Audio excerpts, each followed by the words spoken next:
So TMR anyways, we'll move out now and look at your feeding or whatever. TMR, is that a big part of the diet of a cow here, obviously? So yeah, we feed two milking cow rations, so everything up until late lactation has the same highs ration, mixture of homegrown grass and maize, and then we buy in caustic wheat, bread, Trafford Gold, and a protein blend which goes into a pre-mix. So we soak all of our dry ingredients the night before, and then it's easy feeding the next day. It's just pre-mixed grass, maize, and just as of late we've introduced fodder beet into the mix, chopped and washed fodder beet. So just because we're slightly short on maize going forward. Okay. So, and what's your main protein source? The blends, that's 50% rape meal in there. Okay. Yeah. What percentage protein roughly? The blend's about 26% protein, I think. Yeah. Fair enough. Yeah. And then all the cows are topped up in the parlour.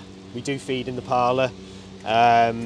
Everything's fed to yield or stage of lactation. So our fresh cows are on a set amount of corn, and then sort of a month before drying off, the corn drops off. So just to help them drop the milk yield pre-drying off.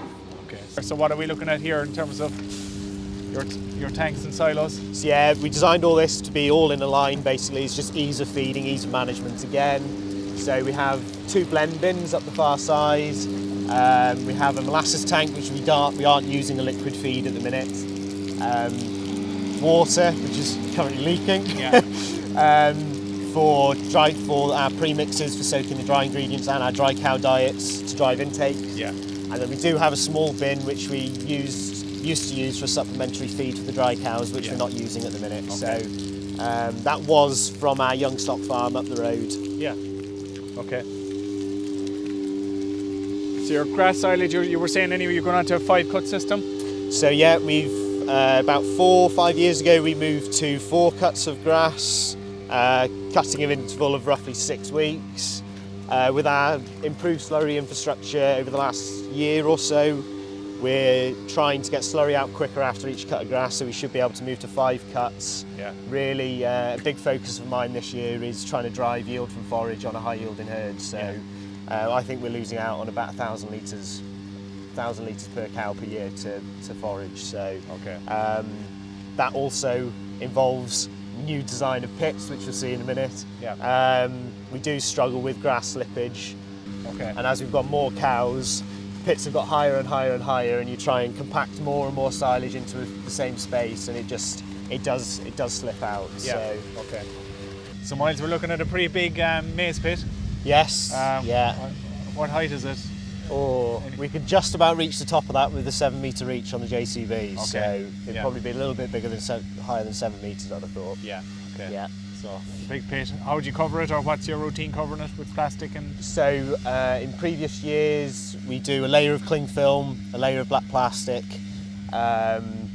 top covers, and then tyre walls from lorries. So that seems to get the weight down on it very well. Okay. This year I've just pre-bought some all-in-one silage sheets, so it's 7 layers all in one, just for when you have multiple sheets and there's multiple joins, it just can become a bit of a nightmare, particularly when you're dealing with staff on there which don't necessarily know what you're trying to achieve. Yeah. So 1 sheet and then 1 top cover this year should help with that. Okay. Yeah. Okay. And so the various sort of feeds then that we're looking at here, what else is here? So this is premix, which is a combination of caustic wheat, bread, Trafford Gold, minerals, yeast, and protein blend, and then we add 6 kilos of water to this. Okay.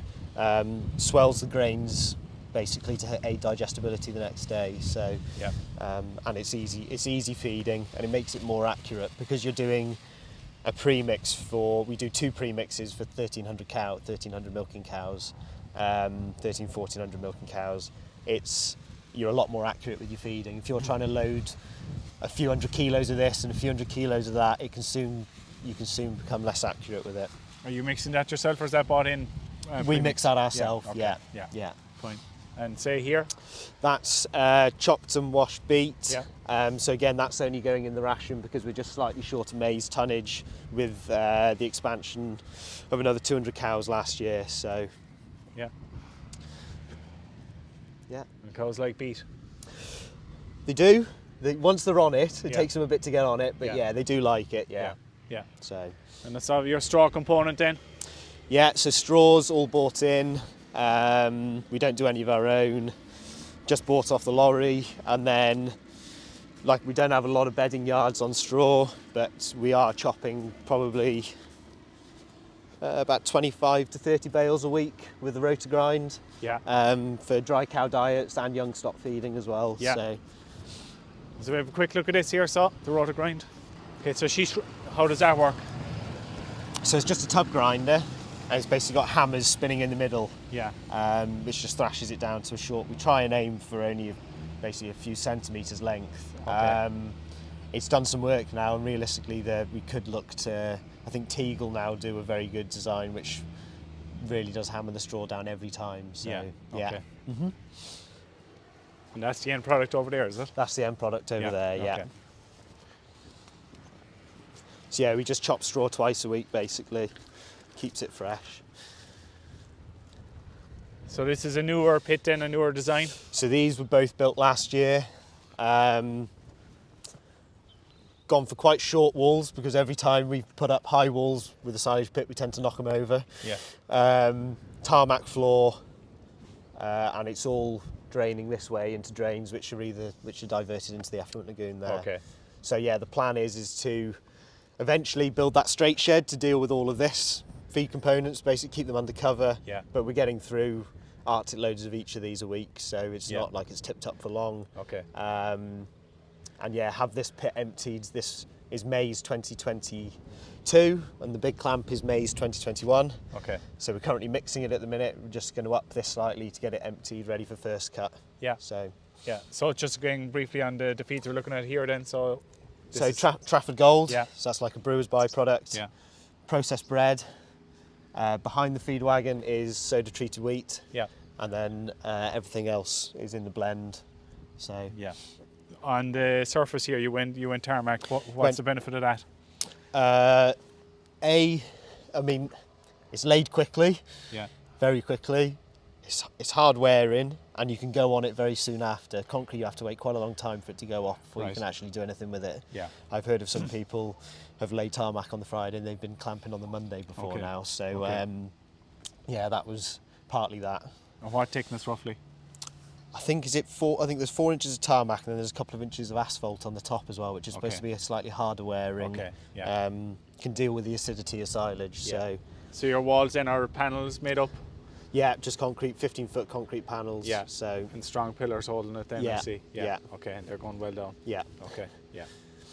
And you've another pit then of silage on the far side? yeah, that's May's 22 as well. Okay, So we were down quite heavy on yields this year with the drought Yeah. weather over here. So I think we did about 500 acres and averaged 15 to 16 tonne. So we're fairly short on maize going forward, but luckily we've got some decent stocks Yeah. from the year before yeah, still. you're not going to run out soon. No. Okay, so this feeder anyway is obviously busy in the yard. What make is it? So that's Cavernaland's Silo King. Yeah. We've only had that about 12 to 15 months. Yeah, Moved from a Shelbourne before, really like it. Yeah, so how many hours a day is that working? we can get done feeding. So at the minute, there's 2 of us feeding. There's 1 person on the loader and 1 person I go on the tractor and feed wagon, and my tractor driver goes on the loader, loading up.